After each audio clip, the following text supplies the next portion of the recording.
Pamirsa wis nate krungu crita gendruwo penglaris kang iso gawe larise dagangan, kang iso gawe sugihe wong kang ngingoni gendruwo.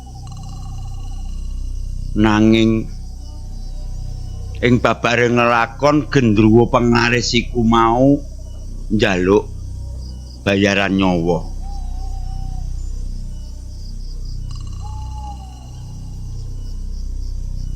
Ing sawijining dina ana kabar sing gawe gegering wong pirang-pirang desa. Malah kepara ing njaba rangkah desa kabare umyek. Kabar kang sumebar iku mau kaya geni sing ngobong alang-alang garing mbulat-mbulat. Yaiku kabare Bapak Citra, juragan bakso sing kondang kaloka tinggal donya. Kabar Pak Citra tinggal donya ora mung sumebar ing kutane dhewe, nanging nganti tekan kutha-kutha sak cedhake. Ora maido Pak Citra lan warung baksone gawe marem. Saksuwene iki wis dadi jujukane wong pirang-pirang desa. Baksone jarene duwe bumbu rahasia sing ora ana tandingane. Saben dina warunge wis mesti kebak. Nganti-nganti sing kepengin ngrasake kudu antri dawa. Mula wong-wong padha ndarani menawa rezekine Pak Citra wis tumpah dadi juragan sugih. Sugih mbrewu, sugih bondo, sugih donya merga olahe dodolan bakso. Nanging kabeh katentreman lan kabungan kuwi buyar nalika ana kedadian sing nggirisi. Pak Citra ditemokake wis tanpa nyawa ing warunge dhewe nalika warung durung buka. Cara patine uga ora lumrah, kebak misteri lan medeni banget. Jarine wong-wong sing ndeleng saka cedhakan, mayite Pak Citra ora ana tatu sing ketok cecok ing awake. Nanging raine katon pucet. Mripate amba kaya ndelok barang sing banget ngegirisi. Lan ing sakubenging awak ana ambu menyan lan kembang pitung rupa sing gawe merinding. Aku dhewe rasane merinding. Kaya-kaya Pak Citra matine ora lumrah, nanging dijupuk dening lelembut utawa kekuatan gaib sing ala banget. Polisi wis teka, wis diselidiki, nanging ora ana siji-siji bukti sing cetha. Kasuse mandeg tanpa jawaban. Misterine pati Pak Citra dadi gunuman ing saben-saben pojok desa. Wiwit kedadian kuwi uripe keluargane Pak Citra malik grembyang 180 derajat. Para pamirsa ingkang kinurmatan, sadurunge panjenengan miwiti nyemak bajute crita gendruwo panglaris sing njaluk bayaran nyawa iki, kula nyuwun idin ngaturaken panjaluk ngapura ingkang sak gedhe-gedhene Mbok bilih cerita horor menika senajan ada dasar pengalaman utawi pitutur sing sumebar, nanging sedaya menika namung awujud fiksi, rekaan lan murni asil saking imajinasi.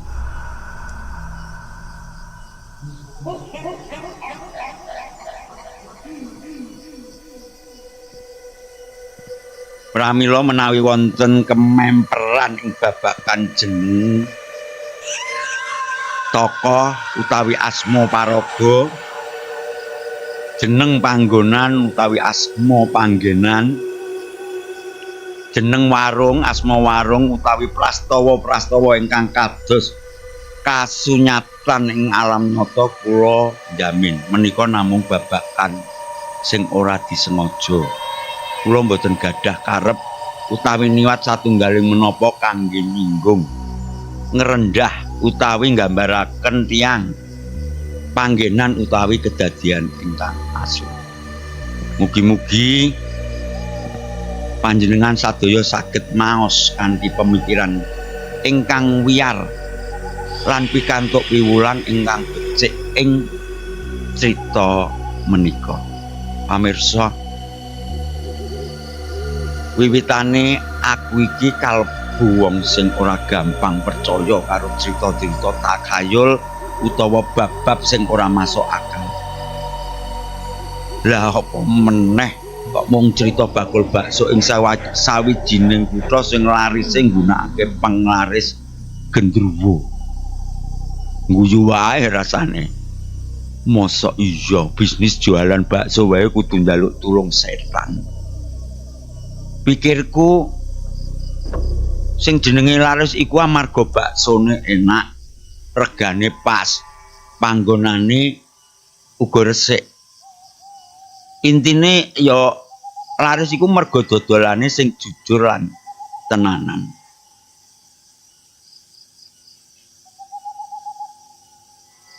Nanging kedadian sing wis suwe iki kira-kira 10 tahun kepungkur. Awale saka cerita wong-wong sing kandha menawa ana warung bakso larise ora mekakat. Aku banjur kepengin mbuktekke. Jebul pancen ya nggumunake karo warung bakso siji sawenehing kutha sing critane wong-wong iku mau jenenge ora usah tak sebutke. Saben dina warung iku ora tau sepi. Antriane nganti ndoyong-ndoyong. Padahal nalika aku nyoba jajan ing warung bakso iku saka rasane biasa wae. Ora ana istimewane. Anggonku gumun iki terus ana tandha pitakonan sing gedhe ing sajroning pikir. Nganti ing sawijining dina ana kabar sing gawe geger. Bakul bakso iku sing kondang laris nemahi nasib nganti tekane ajal sing gegirisi. Cara patine ya ora lumrah. Kebak misteri medeni. Warunge langsung sepi. Dadi angker lan ora ana sing wani nyedak. Prastawa iku jebule dadi kunci. Sakwise kabar-kabar lan cerita-cerita sing pating slebar nyebar, saiki aku percaya yen pranyata kabar penglaris gendruwo kuwi dudu mung omong kosong.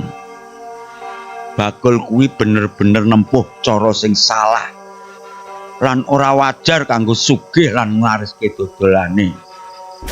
Temahe saiki dheweke wis nampa akibat nganti tekan pati sing gegirisi. Saka cerita iki aku njupuk piwulang sing gedhe banget. yen kepengin urip mulya lan sugih kudu nempuh cara sing bener, jujur lan halal. Aja pisan-pisan njaluk tulung utawa njajekake uripmu marang setan utawa jin kaya dene Gendruwo. Amarga kabeh pitulungan sing asale saka cara sing peteng iku mau mesti bakal ana tebusane. Lan tebusane iku regane larang banget, malah bisa tebusane nganti nyawa. Dadi ngene ceritane. Ing sawijining kutha ana warung bakso sing kondang banget. Jenenge warung bakso iku mau gawe marem. Duweke Pak Citra Mangun Sentika. Warunge Pak Citra iki ora kaya warung bakso liya-liyane. Saben dina wiwit esuk nganti wengi sing tuku tansah antri dawa banget. Rasane pancen seger nanging lawange rezeki kok kaya dibuka. Amba banget. Warung bakso gawe marem iki larise ora lumrah. Wong-wong padha gumun. Amarga sakjane warung liyane sakiwa tengene ya padha wae rasane. Nanging kabeh kalah saing. Malah ana gosip sing sumebar yen Pak Citra iki nggunakake pesugihan kanggo narik rejeki. Gosip mau jebul dudu isapan jempol. Pak Citra jebul wis suwe nggunakake pasugihan Gendruwo. Dheweke kepengin cepet sugih lan warunge laris tanpa tanding. Pak Citra banjur nemoni wong pinter ing sawijining kutha sing alase amba banget. Ya wong pinter kuwi sing ngubungke Pak Citra karo lelembut sing njaga panggonan kuwi.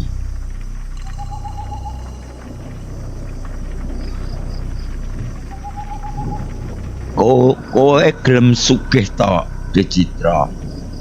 Nanging ana syarat lan prajanjian sing abot. Ngono jare wong sing pinter nalika didhayuhi Pak Citra. Nggih, kula manut. Penting warung kula laris mboten wonten sing nandhi. Wangsule Pak Citra kanthi kebak kanepson. Ngomong ngalor ngidul karo dukun kang wis kondang pinter iku mau ujung-ujunge deal. Pak Citra sarujuk karo perjanjiane sing dikandakno karo dukun kondang iku mau. Senajan perjanjiane kuwi mau abot banget, yaiku saben wengi jemuah legi Pak Citra kudu nyediani tumbal arupa getih kewan utawa kadang-kadang ana sing kandha getih menungsa. Senajan kabeh iki mau isih dadi wadi. Tumbal kuwi kabeh mau kudu disalehke ing kamar peteng mburi warung sing pancen ora tau dibuka kanggo umum. Ing kamar kuwi ana sejenising jimat utawa sesajen kanggo ngundang Gendruwo sing wis dadi mitrane Pak Citra. Tugas utamane Gendruwo iki ya nguyup utawa njaluk bathuke utawa aura rezekine wong-wong sing liwat utawa arep tuku ing warung bakso liyane. Dadi nalika wong-wong mau arep tuku ing warung liyane dumadakan pikirane malih. Kok dadi kepengin bakso gawe marem ya. Lan pungkase langsung nggawa sikil wong-wong menyang warunge Pak Citra. Kabar Pak Citra wis kelakon sukses warung baksone larise ora mekakat wis kondang tekan ngendi-ngendi.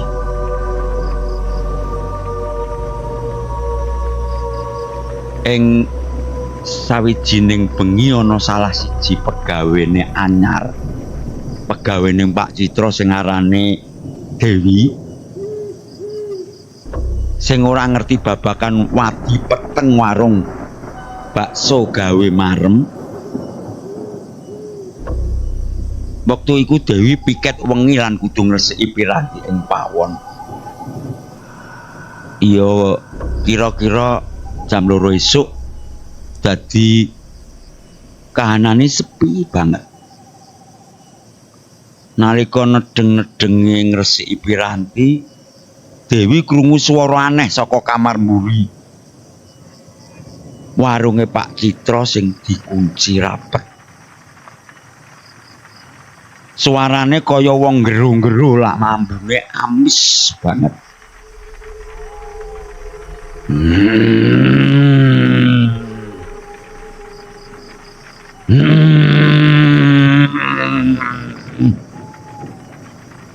Kuwi swara sing dikrungu Dewi.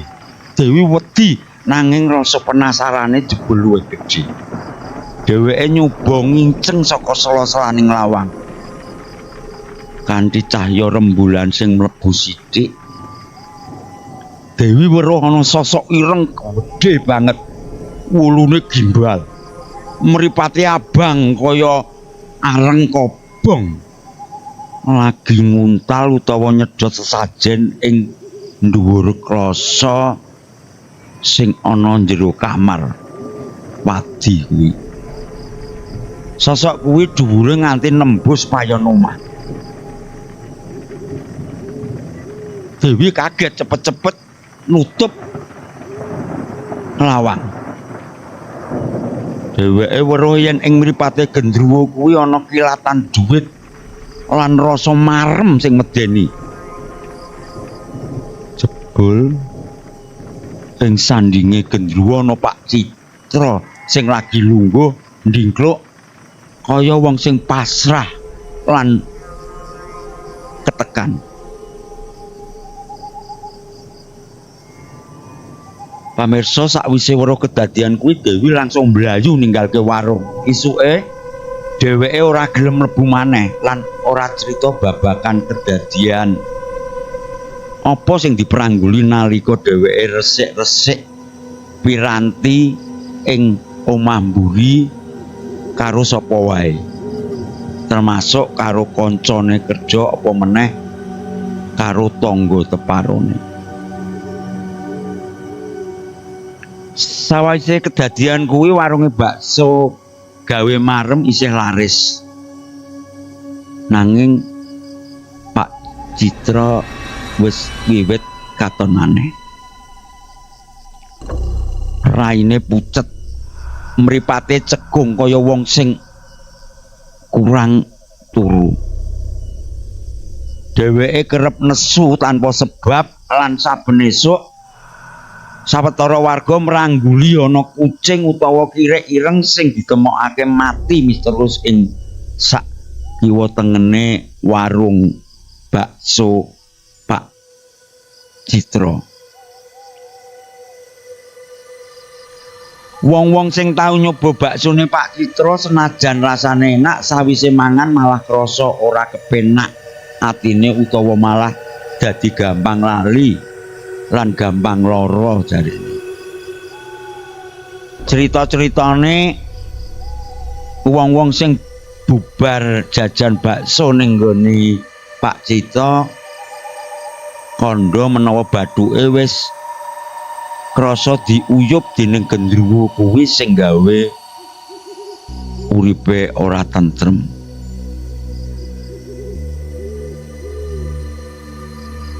Pungkase warunge Pak Citra gawe marem ambruk dhewe. Pak Citra lara parah lan ing wayah akhir uripe dheweke nggero-nggero kaya ana sing narik roh saka awake.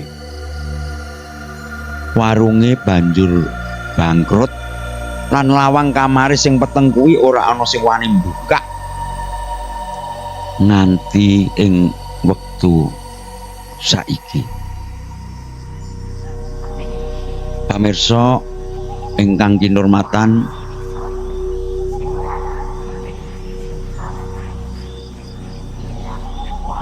mekaten cerita warung bakso gawe marem menika dadi pangiling-iling kanggo kita kabeh. Yen golek rejeki iku kudu nganggo cara sing bener. Aja nganti kegodha karo bondo sing gampang. Nanging tumbal nyawa lan keselamatan awak dadi taruhane. Pasugihan gendruwo mono pancen wis kasil gawe sugih. Nanging balekake urip kanthi pahit sing ora bisa diitung nganggo dhuwit iki kudu diitung kanthi prasaja. Jalaran balekake urip kanthi pahit sing ora bisa diitung nganggo dhuwit iku angel mokal nganggo banget. Mekaten nuwun sugeng rahayu.